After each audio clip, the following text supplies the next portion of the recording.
ঈদের ছুটির পর প্রথম কর্মদিবসে উত্তপ্ত মতিঝিলের ব্যাংকপাড়া।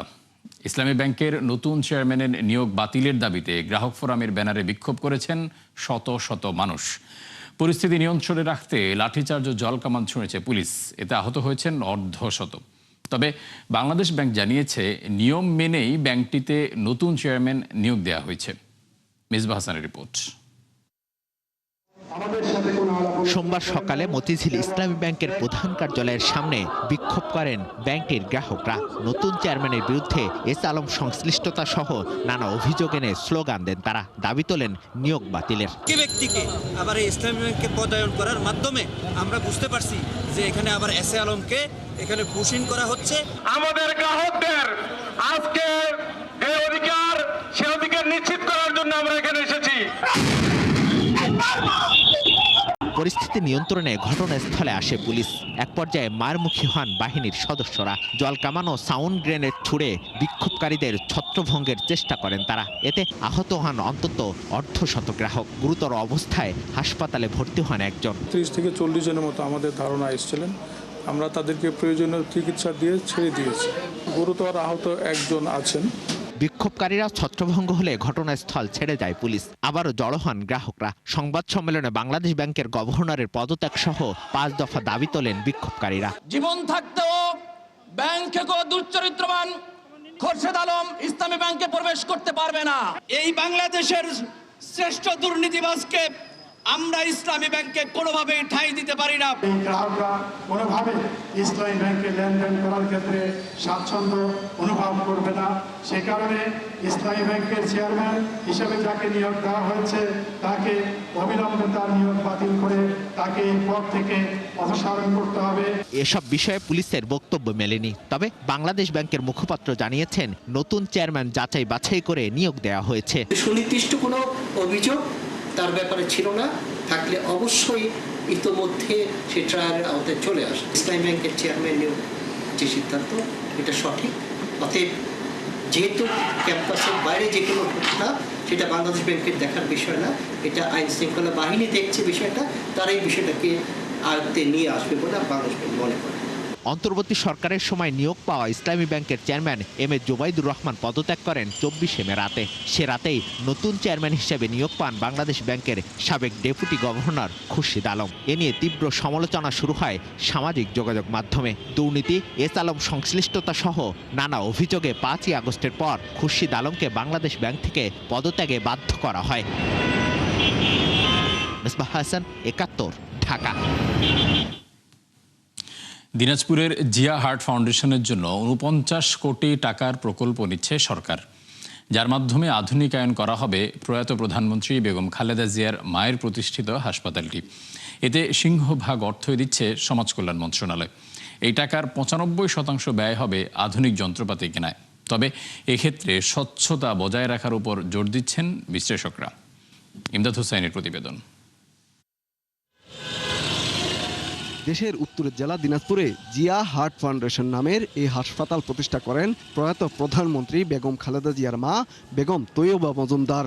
দীর্ঘদিন এটি পরিচালনা করেন খালেদা জিয়ার বোন খুরশিদ জাহান হক। তবে হাসপাতালটির অবস্থা এখন খুবই নাজুক। নেই আধুনিক যন্ত্রপাতি ও বিশেষজ্ঞ চিকিৎসক। ফলে স্বাস্থ্যসেবা থেকে বঞ্চিত হচ্ছেন নিম্ন আয়ের মানুষ। এখানকার চিকিৎসা ভালো, দিনাজপুরের জন্য ভালো। ডাক্তার, নার্স যারা আছেন তারা সবাই সুন্দর ব্যবহার করেছেন আমাদের সঙ্গে। এমন অবস্থায় হাসপাতালটিকে পুনরুজ্জীবিত করতে চাচ্ছে সরকার।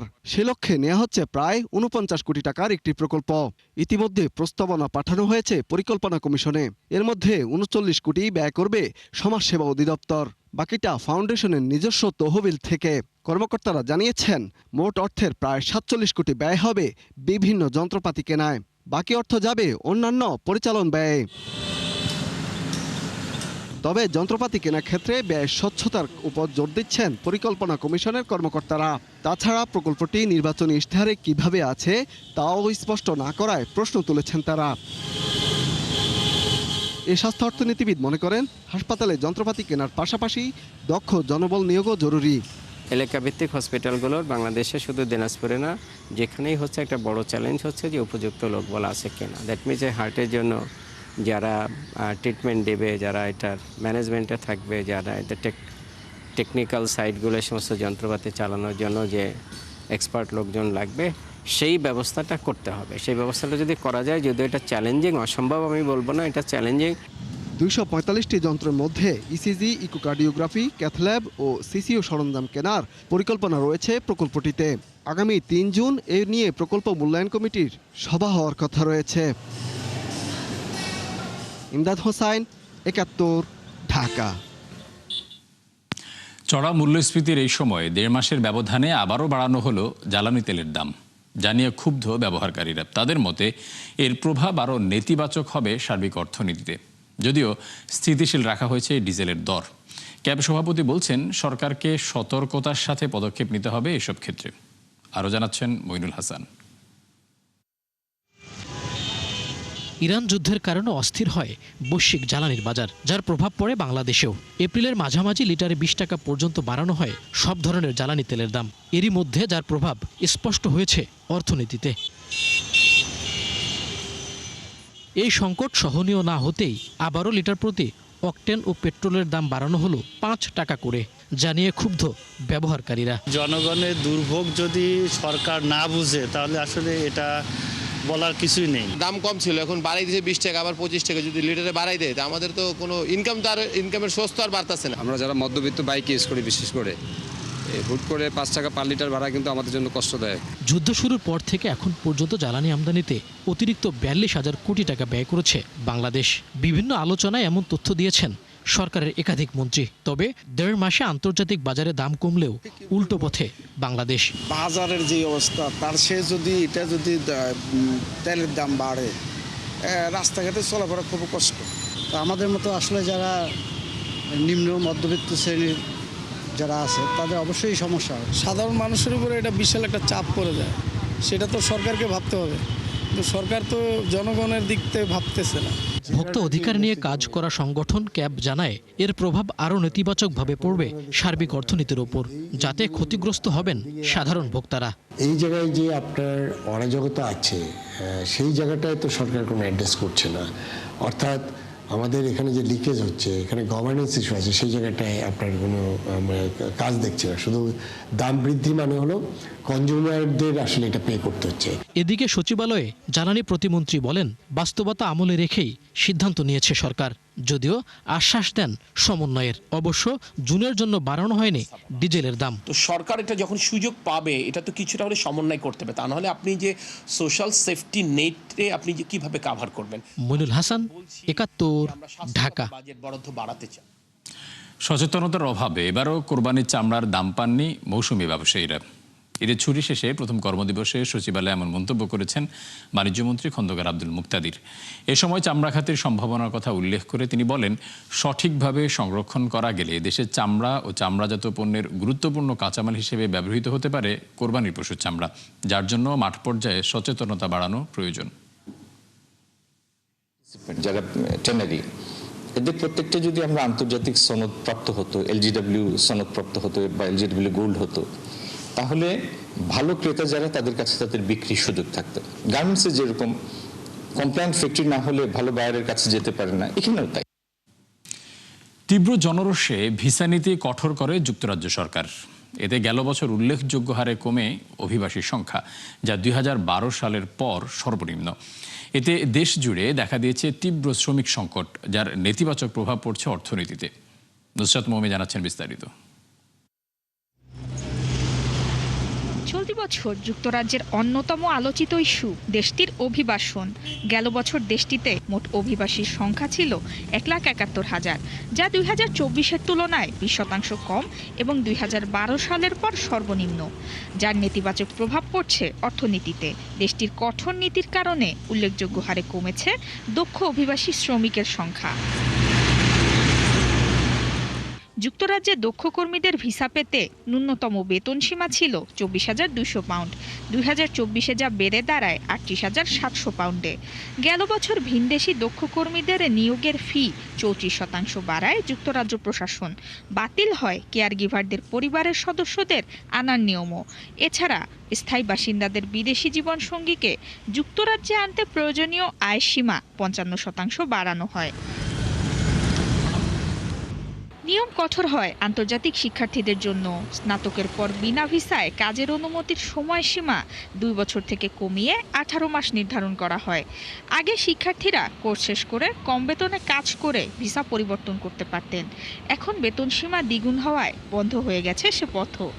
গেল 1 বছর বিভিন্ন কারণে 4369টি প্রতিষ্ঠানের স্পন্সর লাইসেন্স বাতিল করে যুক্তরাজ্য সরকার।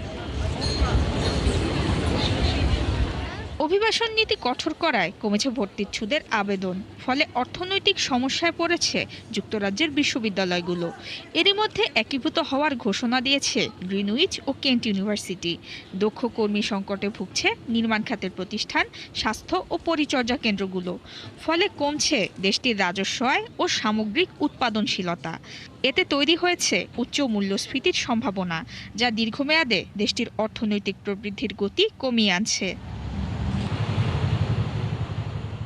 National institute of economic and social research NIESR এর পূর্বাভাস বলছে, অভিবাসন কমতে থাকলে 2040 সাল নাগাদ যুক্তরাজ্যের বার্ষিক জাতীয় আয় 3.7% কমতে পারে। নুসরাত মৌমি, 71। চলতি বছর বৈরী আবহাওয়া ও ত্রুটিপূর্ণ রাসায়নিকে ভারতে অস্বাভাবিক হারে কমেছে আমের উৎপাদন। এতে ভয়াবহ বিপর্যয়ের মুখে পড়েছেন আম চাষিরা। ফলন কমে যাওয়ায় উল্লেখযোগ্য হারে কমেছে রপ্তানিও। এছাড়া দেশটি থেকে আম আমদানিতে নিষেধাজ্ঞা দিয়েছে অন্যতম বড় ক্রেতা জাপান, যার নেতিবাচক প্রভাব পড়ছে কৃষি অর্থনীতিতে। আরও জানাচ্ছেন নাদিয়া ইসলাম তুলি। ভারতীয় কৃষক কাকাধোপ 2 দশকের বেশি সময় ধরে চাষ করছেন মৌসুমি ফল আম। প্রতি বছর বেশ ভালো ফলন পেলেও এবার দেরিতে বৃষ্টি ও ত্রুটিপূর্ণ রাসায়নিকে আশানুরূপ হয়নি উৎপাদন। এমন একটাও বছর যায়নি যখন আমরা লাভ করিনি, কিন্তু এবছর খারাপ আবহাওয়া ভোগান্তিতে ফেলেছে। বৃষ্টি দেরিতে হয়েছে, আমাদের যে রাসায়নিক দেওয়া হয়েছিল সেগুলো খারাপ ছিল। প্রতি বছর বাগান থেকে 7,000 থেকে 8,000 বাক্স আমরা পেতাম, এবছর মাত্র 600 থেকে 700 বাক্স পেয়েছি। প্রতি বছর 1.25 কোটি টাকার বাক্স বানালেও এবার আমের ফলন কম হওয়ায় উৎপাদন নেমেছে অর্ধেকে। আমরা 12 ট্রাকের অর্ডার পেয়েছিলাম, কিন্তু সেই ট্রাকগুলোর মধ্যে 3-4টির মজুদ এখন অবিকৃত অবস্থায় পড়ে আছে। গেল বছর $56 মিলিয়ন আম ও $80 মিলিয়ন আমের পাল্প রপ্তানি করে ভারত। তবে এবার বৈরী আবহাওয়ায় ধস নামে আমের ফলনে। এতে চলতি বছর উল্লেখযোগ্য হারে কমেছে রপ্তানি। ভারতের আমের অন্যতম বড় ক্রেতা জাপান। দেশটির প্রিমিয়াম আমগুলো বেশ উচ্চ মূল্যে বিক্রি হয় সেখানে। সম্প্রতি 20 বছরে প্রথমবারের মতো ভারতীয় আম আমদানিতে নিষেধাজ্ঞা দেয় জাপান। এতে দেশটির কৃষিমান নিয়ন্ত্রণ ব্যবস্থার উপর কমতে পারে বিদেশিদের আস্থা। উদ্বেগ তৈরি হতে পারে অন্যান্য আমদানিকারক দেশগুলোর মধ্যেও। তথ্য বলছে 2024-25 সালে বিশ্বের বৃহত্তম আম উৎপাদনকারী দেশ ভারত উৎপাদন করে 28 মিলিয়ন টন, যার আনুমানিক বাজার মূল্য $2.3 বিলিয়ন। ধারণা করা হচ্ছিল 2030 সালের মধ্যে এটি $3.1 বিলিয়ন পৌঁছাবে। তবে বর্তমান নাজুক পরিস্থিতিতে লক্ষ্যমাত্রা পূরণ নিয়ে তৈরি হয়েছে শঙ্কা। নাদিয়া ইসলাম তুলি, 71। দর্শক, 71 বিজনেসে এই ছিল এখনকার মতো। সরাসরি সংবাদ অনুষ্ঠান দেখতে চোখ রাখুন 71-এর ফেসবুক পেজ এবং সাবস্ক্রাইব করুন 71-এর ইউটিউব চ্যানেল। থাকুন 71-এর সাথে।